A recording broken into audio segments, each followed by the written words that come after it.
Dr. Ben Hine and Eilish Roy will present Dads, Results from the Fathers and Family Breakdown, Separation, and Divorce Project. Dr. Ben Hine is a professor of applied psychology at the University of West London, researching intimate partner violence, parental alienation, and family breakdown. Eilish Roy is an analyst with the National Crime Agency in the UK. She has previously completed work looking at morality in police officers. Welcome. Is that on? Thank you. I've asked for a handheld mic because I roam, so I need to be able to walk. Thank you so much for having me. It really is an honor to be here with such prestigious names who I've already been gushing over since I arrived. And it's also really nice to be in Colorado as well, and I spent the day in the Rocky Mountain National Park on Thursday, and it was delightful. So thank you for having me.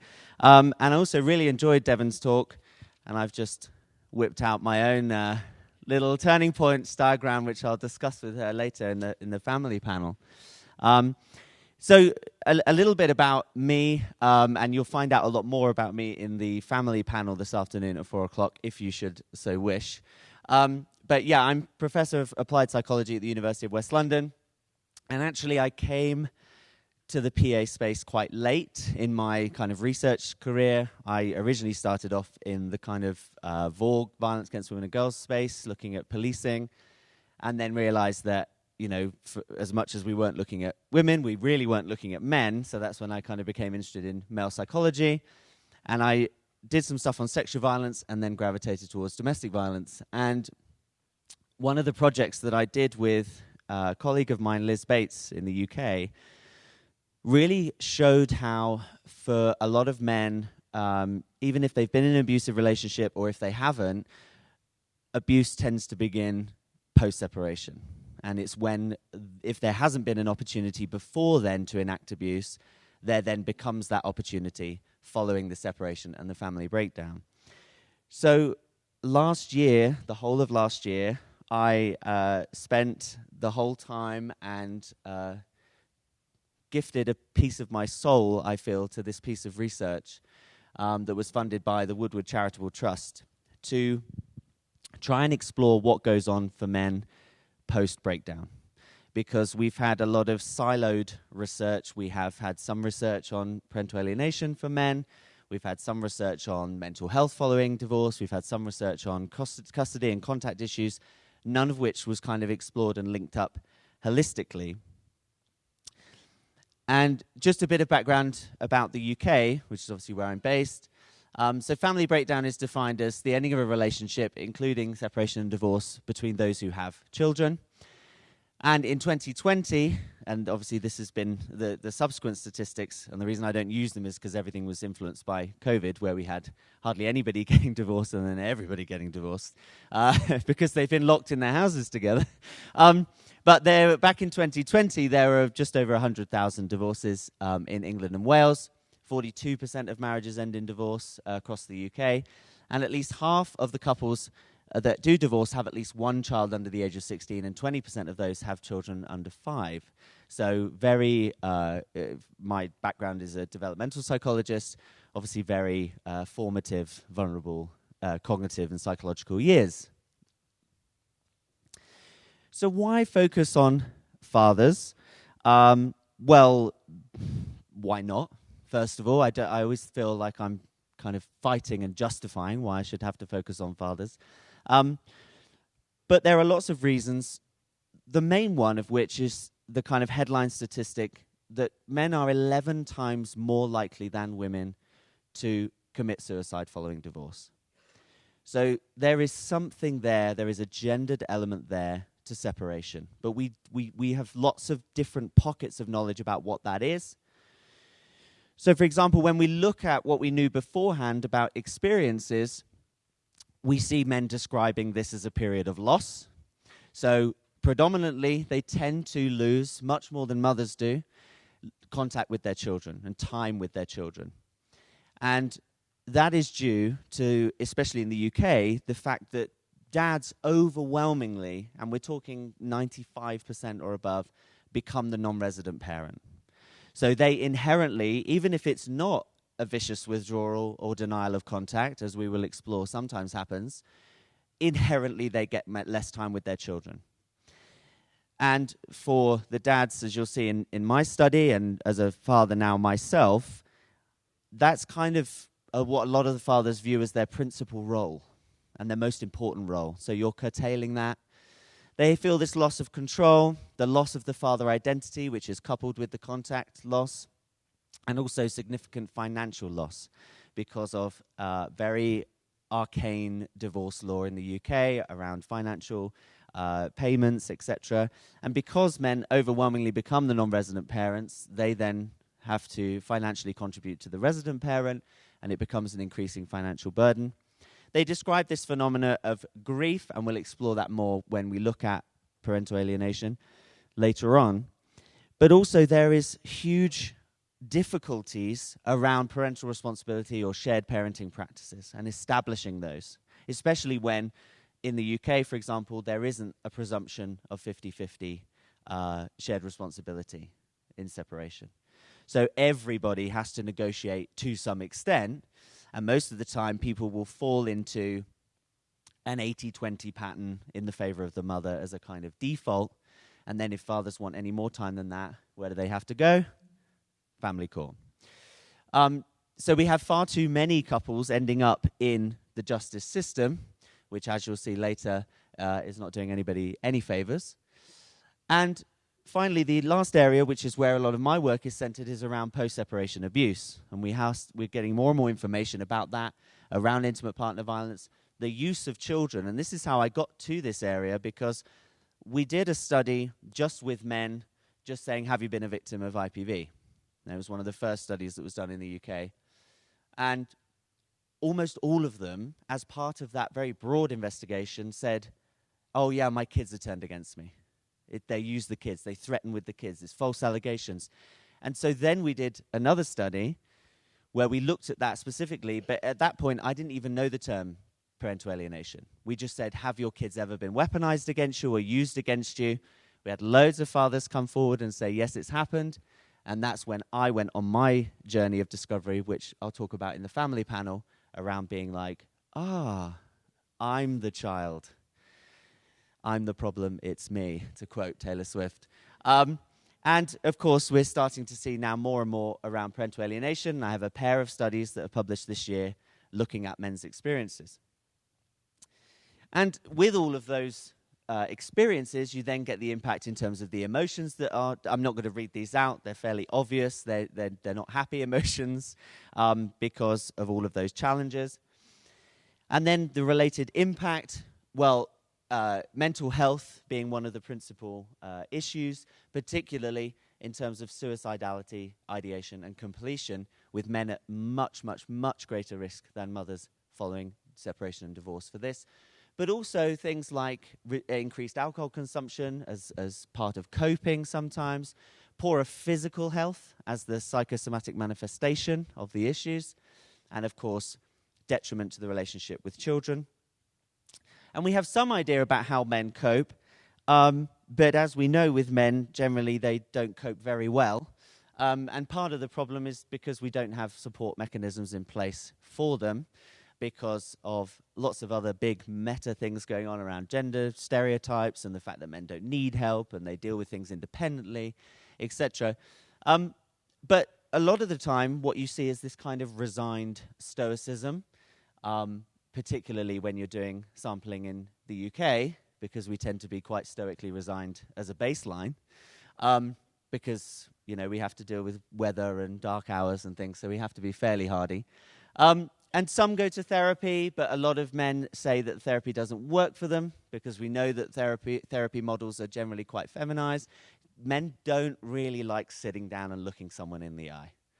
It's not a model that works for men. And there's some really interesting things that are going on in the UK where I know a colleague who was trialing walking therapy, where you walked alongside the man, and because they didn't have to be looked at and judged, they would talk. And then there's also some organizations like Men's Sheds where men come together and do activities together, and because they're focusing on something else, they'll then talk. So it's really, really interesting how men cope, and also the mechanisms we give them to cope. So this project funded a holistic look at all of that. So to take men and say, okay, if you have experienced family breakdown in the last 5 years, I want to know every single thing about that experience from start to finish. Not even from start to finish, from pre-start to finish. So what was your relationship like, then what happened, and what happened afterwards. And it's essentially a very qualitative version of the kind of life course trajectory stuff that Devon was talking about. And this is only part of the project.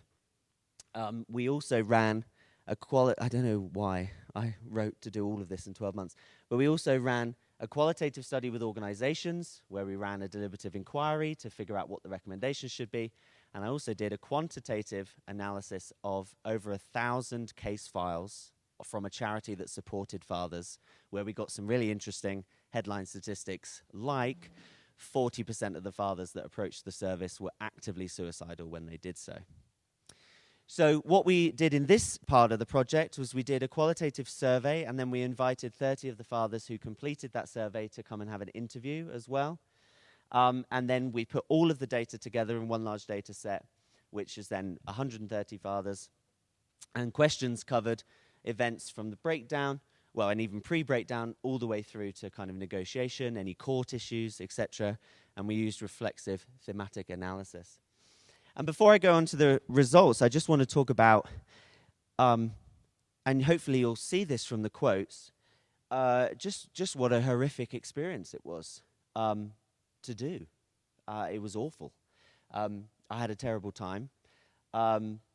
It was obviously, inevitably, it was very triggering, not only because of my own experiences as well growing up, but also as a father now. That was actually where I felt so much of the pain, because I think, well, if someone wrote down, how can I hurt Ben the most in the world, it would be to disrupt my relationship with my children and to take them away, either by accident or design. And so it's very difficult. It was very, very difficult to listen to the men speak. And the other interesting thing, just before we go into the results, is about how the men spoke. And the one interview that sticks with me the most, and these are meant to be semi-structured interviews, so you have your interview protocol that you loosely follow in semi-structured interviews. And our opening question was, tell us about yourself and what's happened, just to get a general sense. And this interview, the guy spoke for 55 minutes, uninterrupted. And we just let him go. And he detailed and told everything that he needed to say. And I use the word needed very carefully there. Not what he wanted to say or what we wanted him to say, what he needed to say.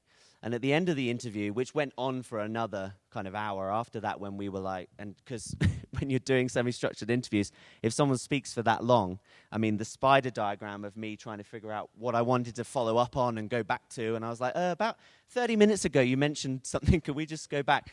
And at the end, he said, you're not only the first people that have ever asked me about this, you're also the first people that actually seem like you care about what happens to me.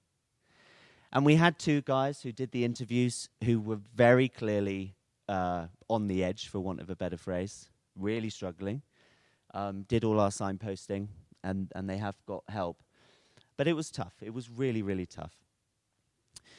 So what did we find? Well, in terms of the event itself, the men identified lots of stressors that built up to the event, and interestingly, a lot of those coalesced around pregnancy and then the subsequent birth of the child as being really stressful pinpoints.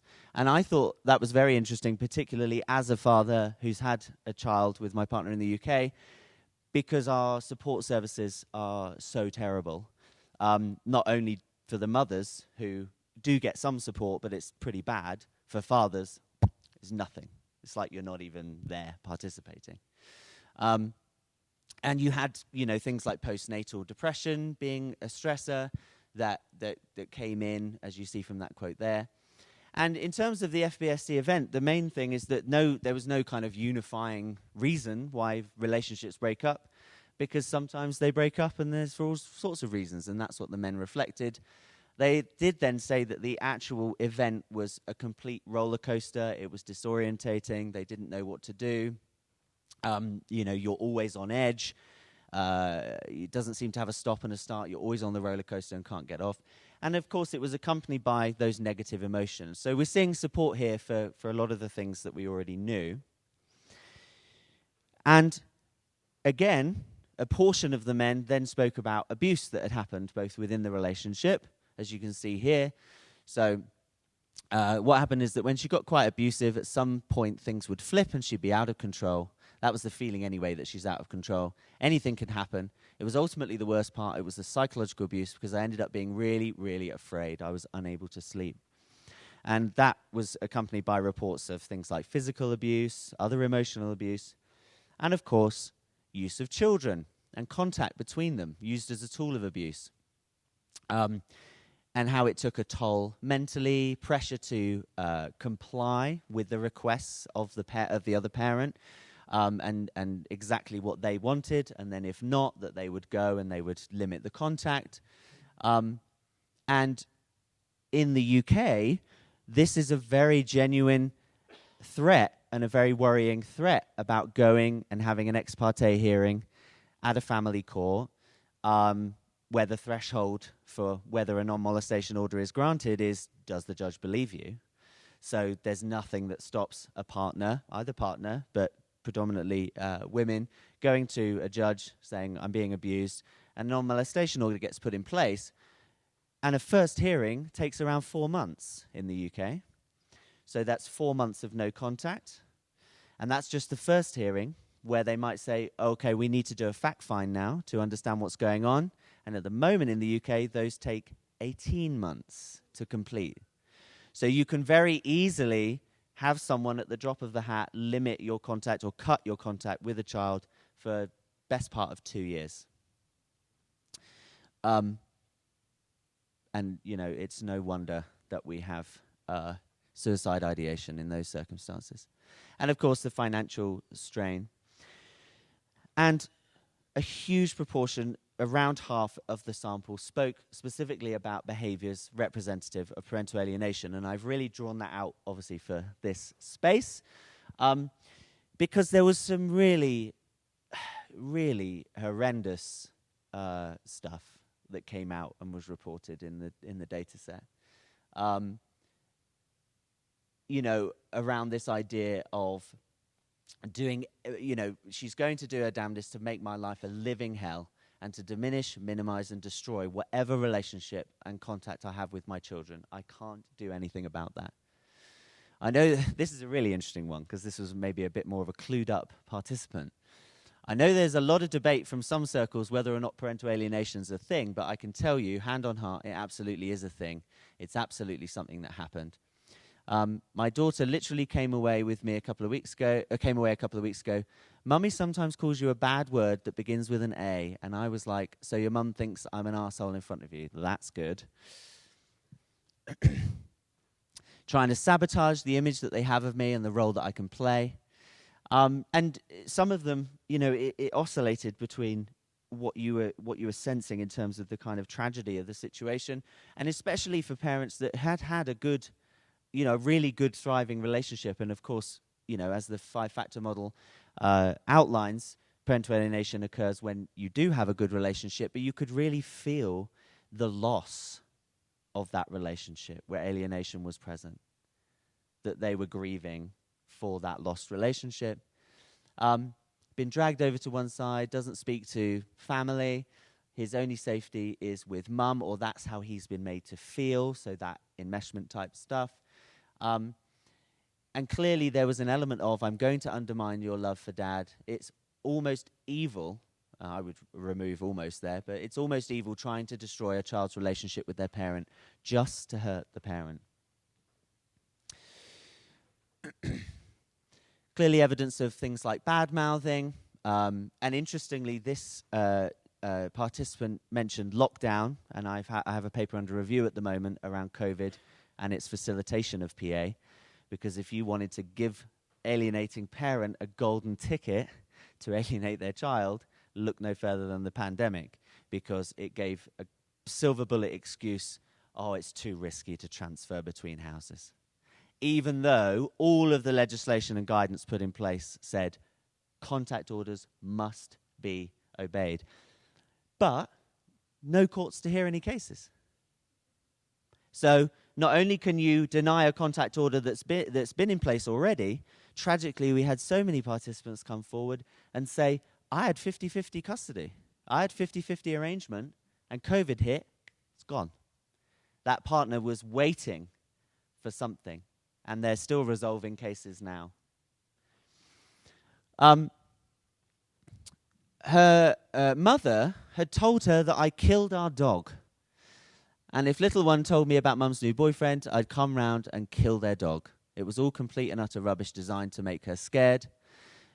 Information control, another classic, saying, not telling about school, not telling about medication. This child was put on medication without the other parent knowing.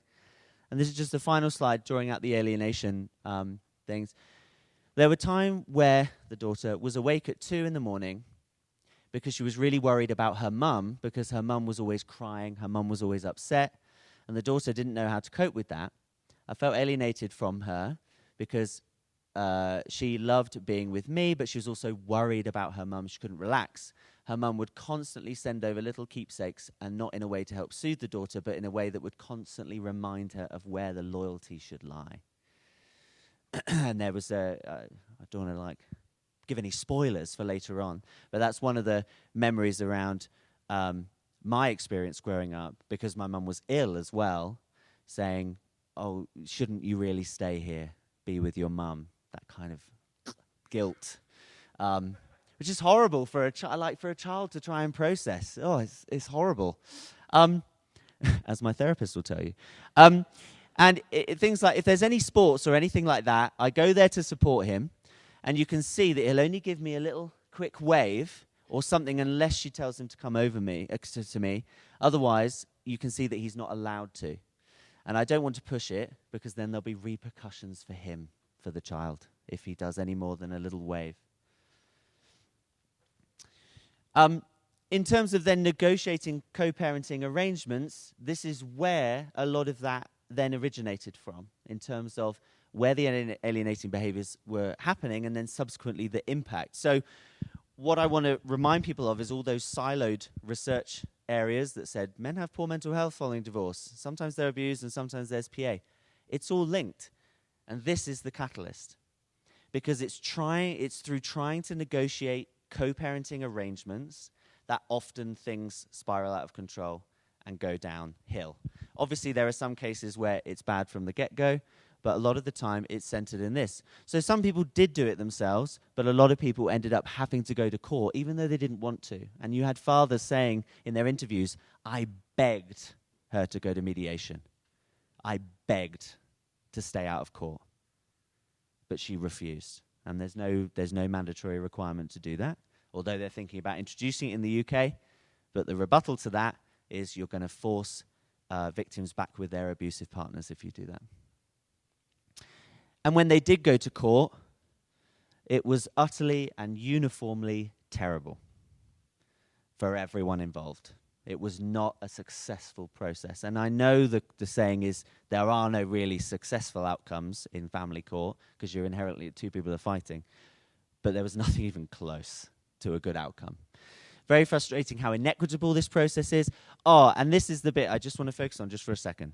Because we've heard a lot about these case review studies, brilliant case review studies, trying to rebuttal this idea that you walk into a court as a father and all the power's with you.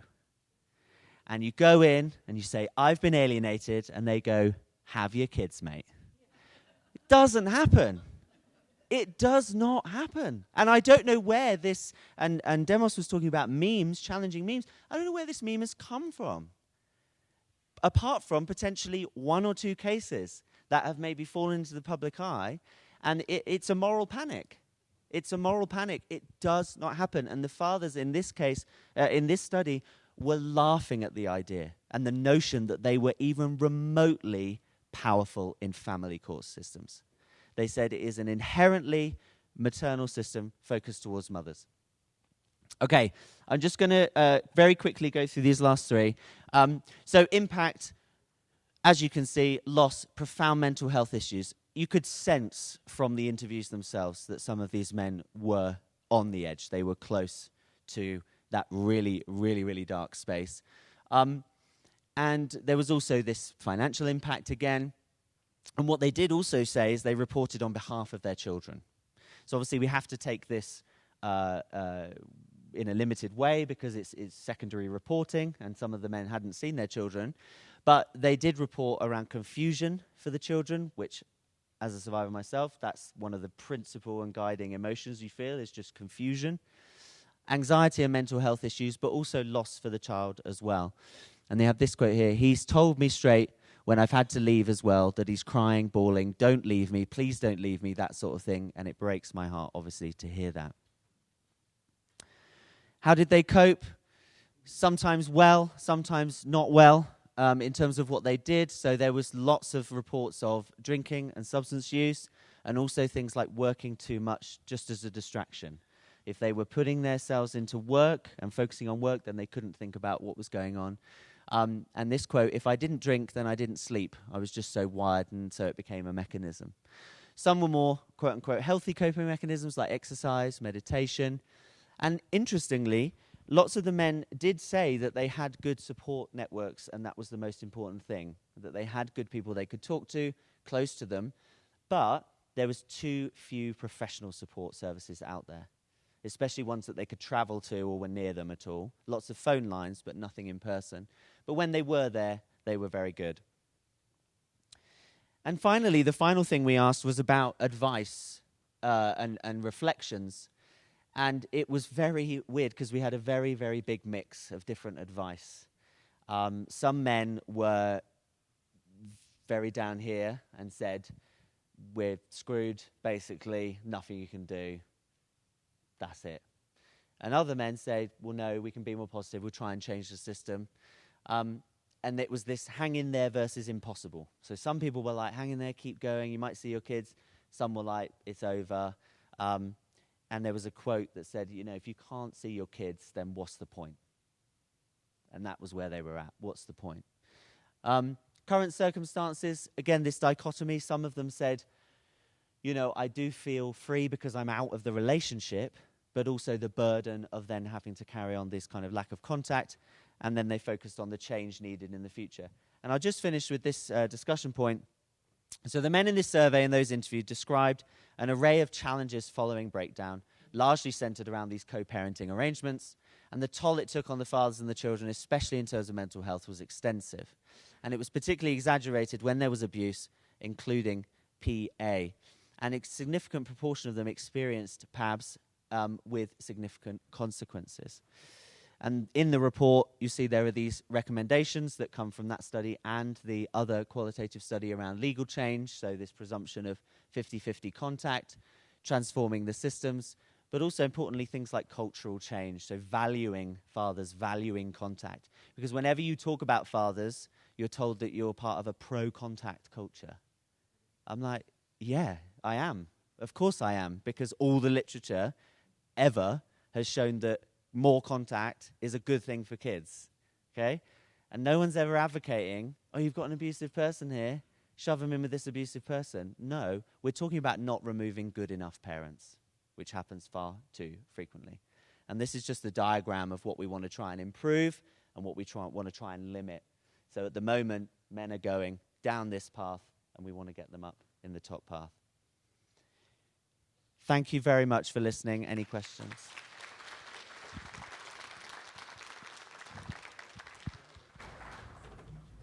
Questions now? One.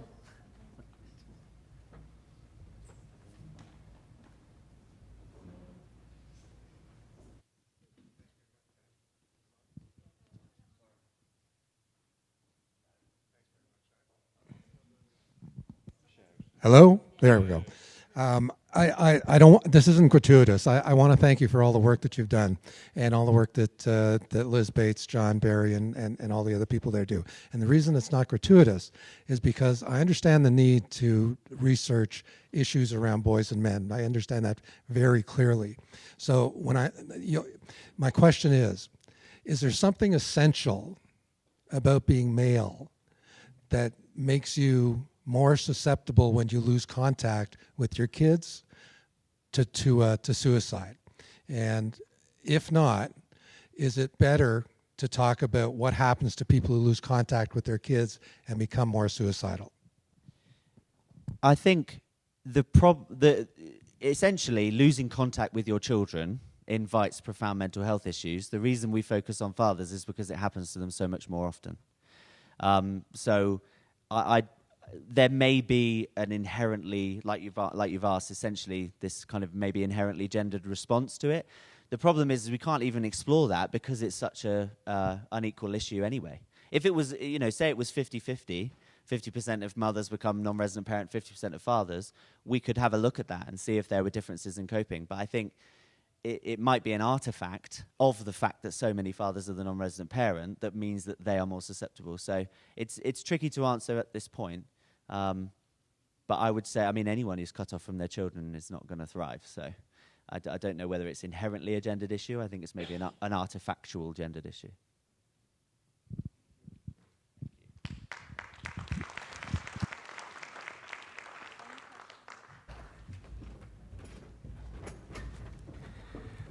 There was a fourth presentation. Amanda Solars was going to go forth. We just heard about fathers, and just for 10 seconds for her, she would have gotten up and talked about that her alienated mother, who was estranged from her, died of suicide. So I just want to shout out to the mothers who also are suffering for this.